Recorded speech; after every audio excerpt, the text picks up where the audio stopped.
Welcome to Telugu smart in ఛానల్కి స్వాగతం. మీ యొక్క మొబైల్లో లేదా ల్యాప్టాప్లో క్రోమ్ బ్రౌజర్ని ఓపెన్ చేయండి.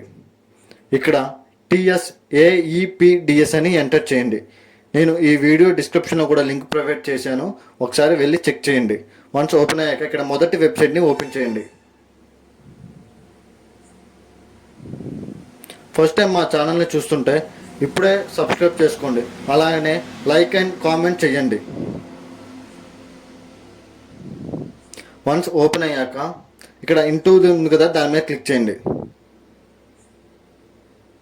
ఇక్కడ లెఫ్ట్ సైడ్లో మూడో ఆప్షన్ బెనిఫిషియరీ డీటెయిల్స్ ఉంది కదా, దాని మీద క్లిక్ చేసి ఓపెన్ చేయండి. వన్స్ ఓపెన్ అయ్యాక ఇక్కడ మీ యొక్క రేషన్ కార్డ్ నెంబర్ని ఇక్కడ ఎంటర్ చేయండి. మీరు రేషన్ కార్డ్ నెంబర్ని ఎంటర్ చేశాక కింద ఉన్న క్యాప్చర్ కోడ్ని ఎంటర్ చేయండి.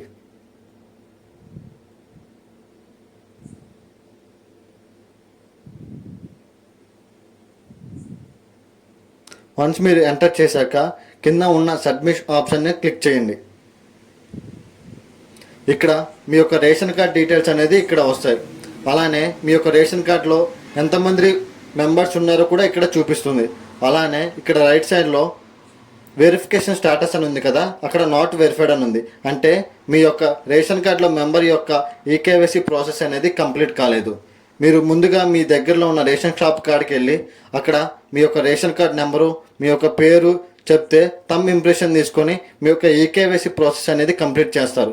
మీరు ఈ ఈకేవైసీ ప్రాసెస్ కంప్లీట్ చేయకపోతే నెక్స్ట్ వచ్చే మీ యొక్క రేషన్ కార్డులో ఆ మెంబర్ పేరు అనేది డిలీట్ అవుతుంది. సో ఇప్పుడే మీ యొక్క దగ్గరలో ఉన్న రేషన్ షాప్ దగ్గరికి వెళ్ళి చేసుకోండి. Thank you for watching. మరిన్ని వీడియోస్ కోసం ఇప్పుడే సబ్స్క్రైబ్ చేసుకోండి.